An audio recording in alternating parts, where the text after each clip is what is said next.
So good day everyone. Today my presentation is going to be about understanding the evolutionary tactics of SARS-CoV-2.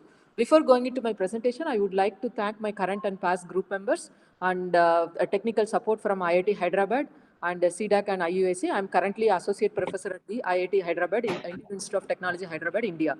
So I also would like to thank the financial support from DBT and IIT Hyderabad and Direct History. The work I'm going to present today is done by 3 PhD students, Satisilan, Ponup and Pranita. So I'm going to mention about, discuss in this lecture about SARS-CoV-2. Since we all know about the devastations caused by SARS-CoV-2 during the past 2 years, I'm not going to discuss in detail, but just to begin with, I'm just showing the statistics of the people that are affected with SARS-CoV-2 globally as of yesterday. And there are actually nearly 260 million people got affected with the SARS-CoV-2, and there are 5 million, over 5 million deaths have been reported. And this is the country-wise distribution of the infection and deaths, continent-wise infections of the infection as well as the death caused by SARS-CoV-2. It clearly indicates that during various time that infection occurred in different parts of the world. So what are all the, coming to the success and challenges in treating SARS-CoV-2, the important success, what we have achieved is the development of 8 vaccines in a fast track mode, which were approved by WHO, including the first mRNA vaccine. Apart from that, some antiviral drugs that are in pipeline, that is Molnupiravir and Paxlovid. And despite the fact that we are still facing a challenge in treating SARS-CoV-2, treating and preventing SARS-CoV-2 infection. The major reason is the frequent emergence of variants such as alpha, beta, gamma, delta, and so on and so forth. And some of them are actually variants of concern. For instance, alpha variant, which emerged in UK, and as well as beta variant, which was emerged in South Africa, and gamma and delta, including the newly emerged as more contagious Omicron variant. So because of these variants may either escape from vaccine action as well as they can reduce the efficacy of the vaccine and leading to breakthrough infections. So this results in the emergence of multiple SARS-CoV-2 epicenters across the globe frequently. So this necessitates the need to understand the variation in the SARS-CoV-2 proteome. So considering this, our research group have focused on three certain things. We basically wanted to explore the mutations occurred by SARS-CoV-2 proteome, not for just the simple one protein. We want to examine the mutation occurred in the entire proteome. And making use of that, we wanted to understand the viral evolution strategy. This in turn will help in understanding the epidemiological dynamics caused by the SARS-CoV-2 variants. So this is the motivation behind this study. And this is the genome architecture of SARS-CoV-2. It has actually 3 different proteins. It encodes 3 different proteins. One is actually NSP, non-structural proteins, that is from NSP1, NSP2, NSP2, and NSP3, 16, that is encoded by ORF1AB. You can see that this is the architecture of ORF1AB that codes for all the non-structural proteins. Non-structural proteins plays a major role in the viral replication as well as the translation of some of the structural and accessory proteins. And followed by the non-structural proteins, there are structural proteins, that is spike proteins, membrane proteins, and the envelope proteins and nucleocapsid proteins. Those are all actually organized in this way that are indicated in some S, E, M, and N here. And followed by that, there are some accessory proteins are indicated in green color here. These are all the proteins present in the SARS-CoV-2 proteome. So we want to understand how this the proteome variants happens. So for that, initially we analyze the SARS-CoV-2 sequences that were deposited in GSIAD database as of May 17 and 2020. We analyzed 31,389 sequences, and we collected from 84 countries. And this is the statistics of the sequences that are deposited from different countries. You can see England and US has the higher number of sequences deposited, more than 2,000 sequences at the time of May 17 and 2020. And using this data, sequence information, we actually calculated percentage frequency of an amino acid mutation. So we wanted to find out the amino acid mutations and their percentage frequency. So the percentage frequency of an amino acid mutation is calculated over the frequency of occurrence of amino acid occurring in all the countries, divided by the total number of sequences that we have used, multiplied by 100. So based on that, we actually categorize the mutation into 3 types. One is highly recurring, moderate recurring, and low recurring mutations. Highly recurring mutations, when the percentage frequency is occurring greater than 10, and then it is called we have classified as the high recurring mutations. And if it is occurring in the range of 1 to 10, we call it as a moderate recurring mutation. And if it occurs at less than 1%, but at least at 3 times, then we call low recurring mutations. So while using this strategy, we found that there are 7 high recurring mutations, 28 moderately recurring mutation, and 2081 low recurring mutations. So we specifically gave focus on the high recurring mutations, and we found that all the high recurring mutations, that 7 of the high recurring mutations that are listed here, T85II found in the NSP2, and L37F found in the NSP6, and other mutation that are listed here, including the spike protein mutation D614G. They have emerged, they have disseminated across the globe before the lockdown itself. So you can see that, for instance, T85II, it is actually predominantly found in USA, but before the lockdown, it has been disseminated across the globe. So this may be due to the transmission happened due to the travels. So these are all the travel lineages. So next, we also analyze the phyloproteogram of the top 10 countries, and we found that in across all the countries, all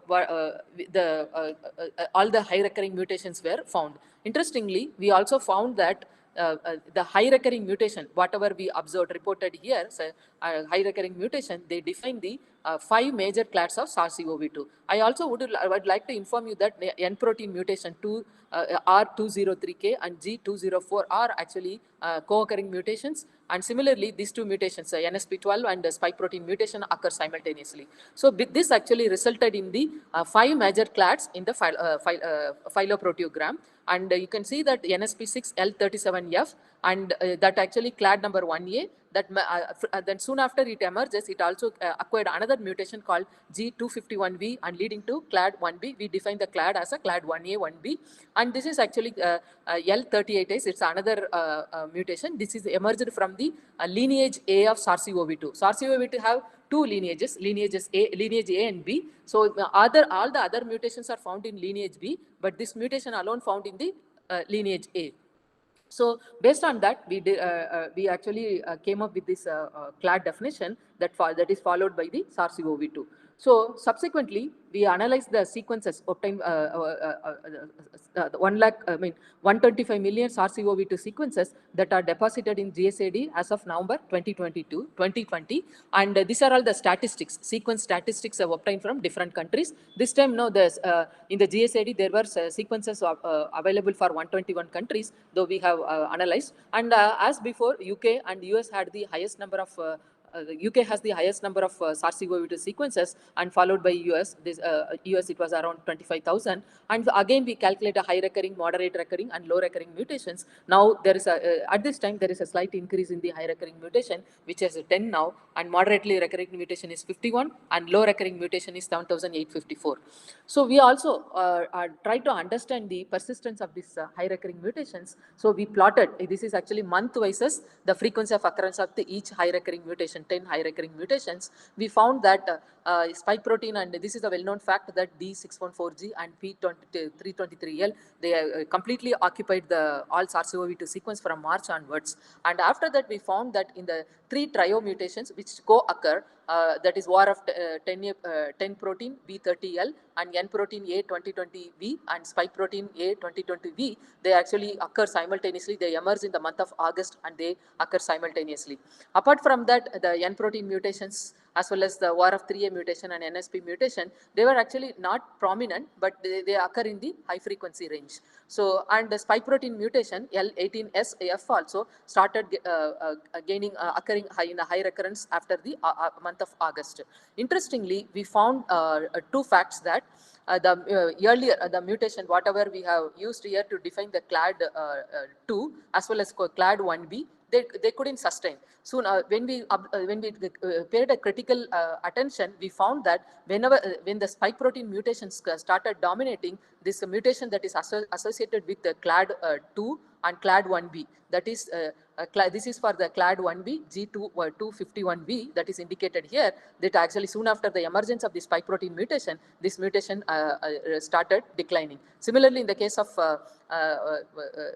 L84S, which is present in the lineage A, that also started decreasing soon after the emergence of the spike protein mutation. This indicates that these mutations are fitness disadvantage for the virus. So we also observed we investigated the occurrence of this mutation, first occurrence of these mutations. So we found that all the high recurring mutations, they occurred even before March. If you see that this graph indicates one number, x-axis from number 1 to 121 indicates different countries, and y-axis month, and the points here indicates the first occurrence, first date of occurrence of a mutation in all these countries. And the circle indicates the very first occurrence of the mutations. So all the high recurring mutation in the circle indicates that they occurred before the pre-lockdown period, that is quite early during the pandemic. Subsequently, they become dominant. So secondly, we also observed, looked into similar fact for the 51 moderately recurring mutations. Then we also found that majority of them, 60% of the mutation occurred during the early phase of the pandemic, and some of them only occurred after the month of April and May.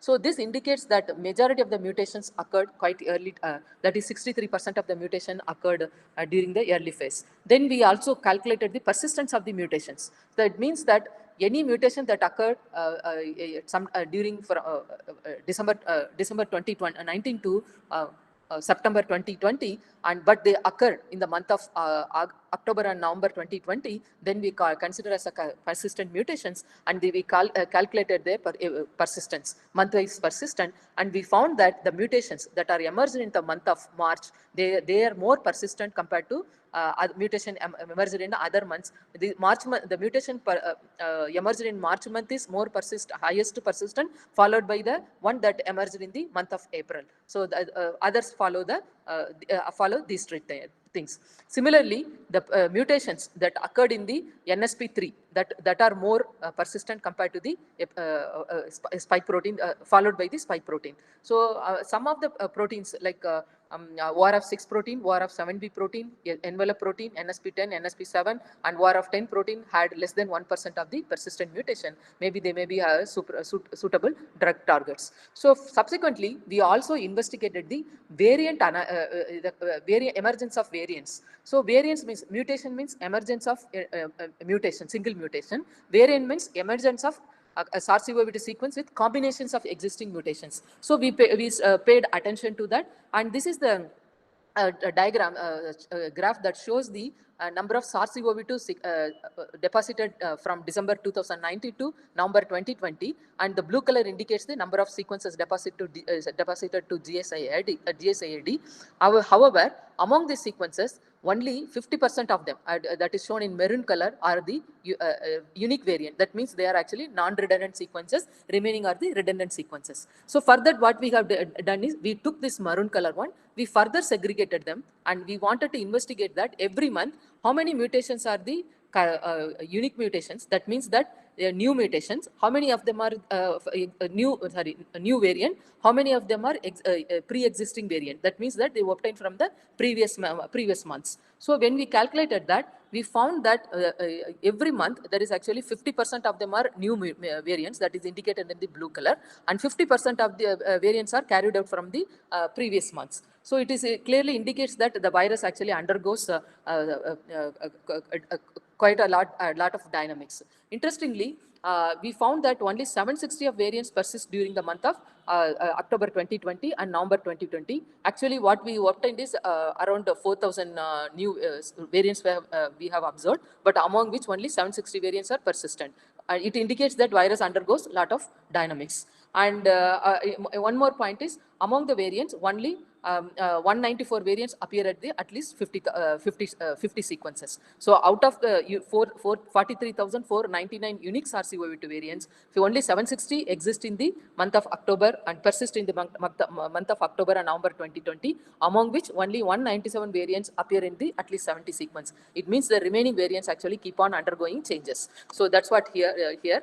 And yet another interesting factor that we found that what is the reason for the emergence of these variants. So what we did, we had further, we took the one that is sequences that are shown in the blue color, and we further examined them. We found that how many of the variants are emerged due to the emergence of mutation, fresh mutation, or how many of variants are emerged due to the combination of the new existing mutations. When we found that, when we examined that, we found that the new mutations that are a variant that occurred due to the emergence of fresh mutations were quite high during the early stage of the pandemic, but subsequently they start going in the declining phase. In the month of November, it is almost 20% of the sequence only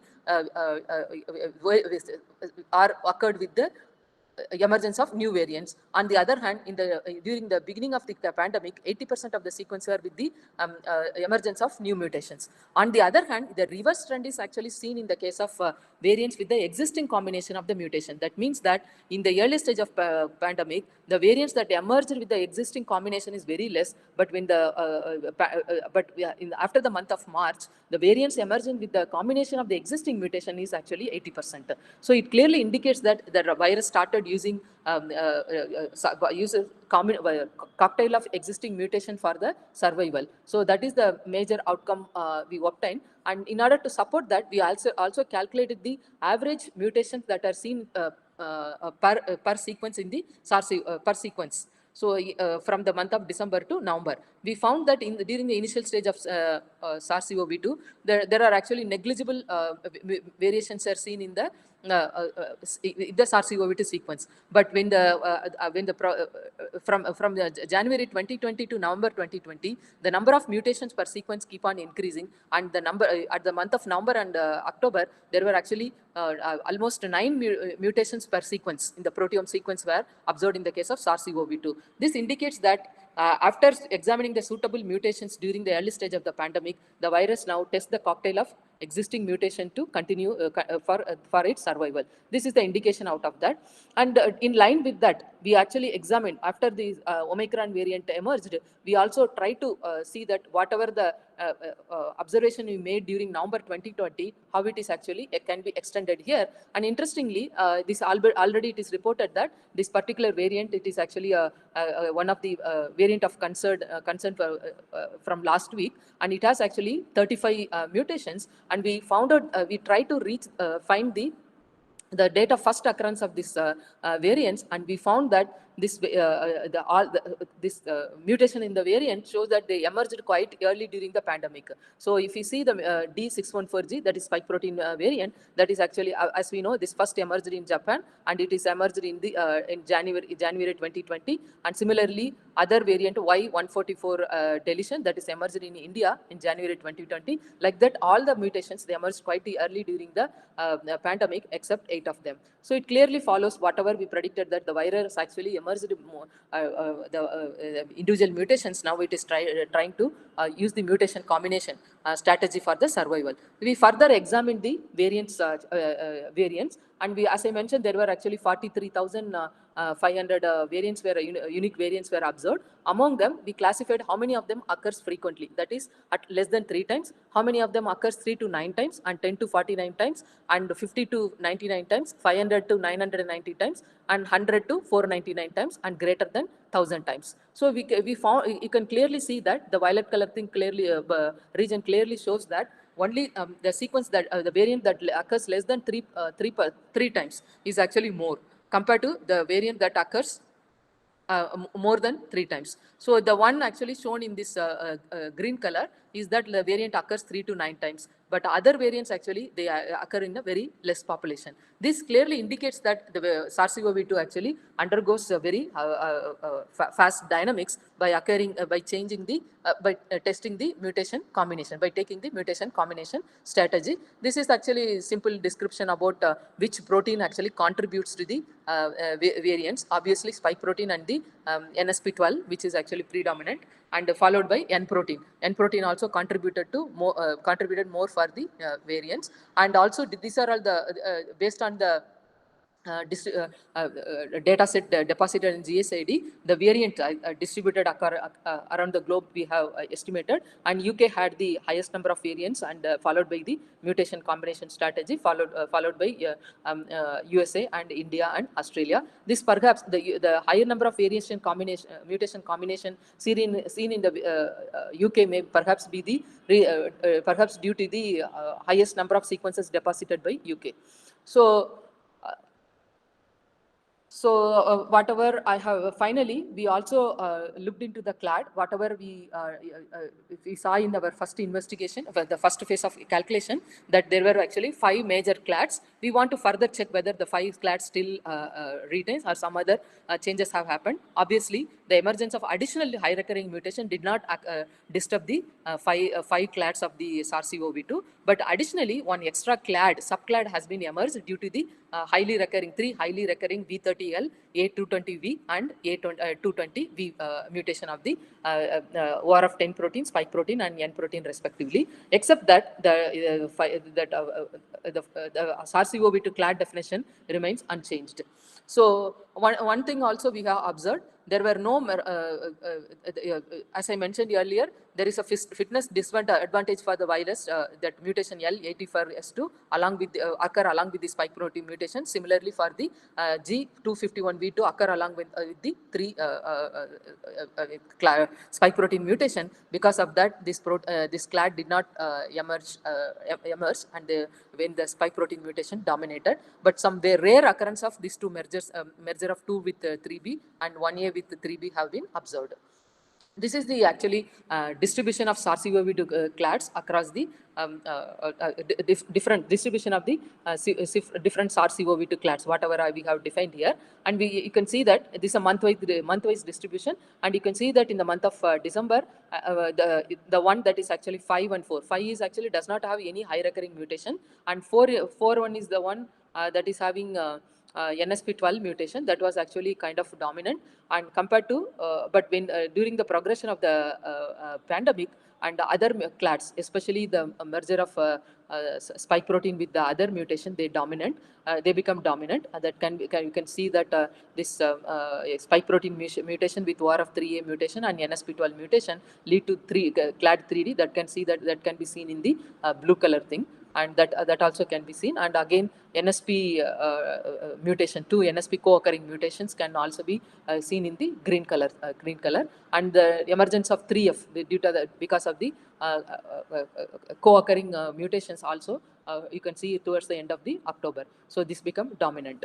And also, we also plotted the same thing with respect to different country, and we found that some of the clads are country specific. For instance, in the case of UK, the majority of the variants are with respect to the clad. That clads with the variants are having the R203K variant and mutation, and G204R mutation, followed by 3F variant. This is given here. On the other hand, if you see the USA variant, that is predominantly because of the T85I, because the T85I is the variant is mutation is found in the US sequence, highly found in the US sequence. That's why the clad is this particular clad is highly dominant in this one. If you see in the case of Bangladesh and Australia, the green color one, that is actually R203K and G204, highly is represented here, and it may be because of the transmission happened from this UK to these countries. So these are all the things clearly indicate that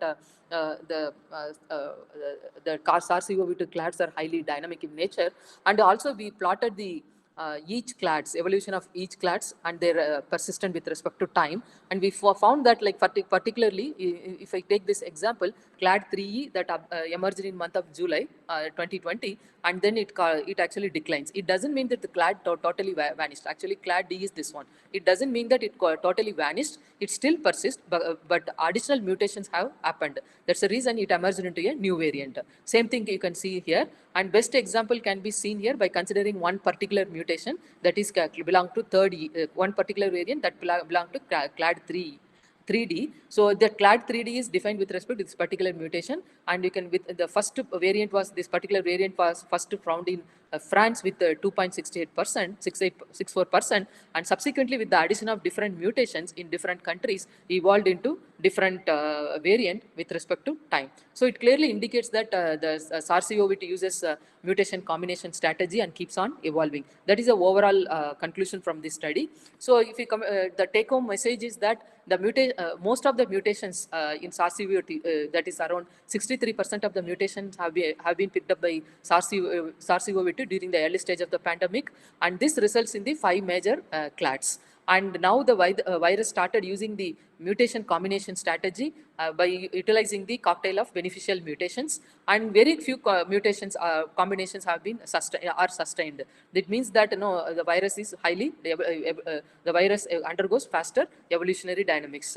And similar to that, whatever we have observed, it means that the virus indicates that the virus actually keeps on examining cocktail of the existing mutation to develop new variants which are evolutionary favorable, and it may in future it may evolve different variants with different combinations. The best example what we are seeing now is the Omicron variant that is specifically found with respect to only spike protein.